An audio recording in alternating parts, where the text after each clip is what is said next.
Immediately following the budget presentation, the opposition Free National Movement held a press conference. Opposition members chided the government on what it calls a lame effort of a budget and no insight to lead the country forward. Carla Palmer has that. Lame, blame, and much of the same is how opposition leader, the Honorable Dr. Hewitt Minnis, is describing the Progressive Liberal Party's 2012 budget. Having promised the world to the people of the Bahamas and having campaigned on the message that the FNM was borrowing too much, the Progressive Liberal Party has presented to Parliament a budget that makes a lame and feeble attempt at delivering a first deposit on its wild promises. It hardly has any offerings in the budget that presents the new and innovative initiatives it promised the Bahamian people. The opposition leader wasted no time and accused the government of reneging on its promise to the Bahamian people of no new taxes. If you look at the speech from the throne, they're already indirectly imposing new taxes.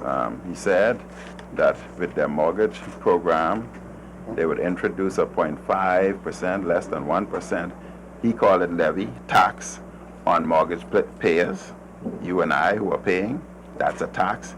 He also said that he's going to bring in national health insurance. If you remember the act that he had brought forth, that talks about a 5% levy or tax. So all in all, he's already, in less than 1 day, imposing almost 6% tax on the Bahamian public. Dr. Minnis says the Free National Movement stands firm on its record of transparency and accountability. Faced by drastic global economic circumstances, he maintains the FNM did the best it could. He said the FNM did not leave a deficit as high as is being reported.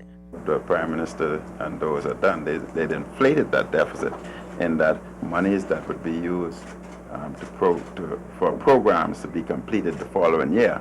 What the Prime Minister has done is included those monies in this budget, and therefore it's an inflation of the deficit. Rather than the 300 odd, he comes up with his $500 million. According to Dr. Minnis, unlike the FNM, the PLP government is showing no courage to reduce the large deficit by either taking the appropriate revenue measures or expenditure adjustments. Still, he says the government can fall back on the many programs left in place by the FNM to move ahead. Thank goodness that we left in place fiscal measures, including the Debt Management Committee, the program to initiate the Tax Administration Department, and the Real Property Tax Reform Program to give them some semblance of direction in these difficult circumstances. Having said all of that, opposition members say they won't allow the government to bankrupt the country, saying they will be watching very, very closely. Carla Palmer, ZNS News.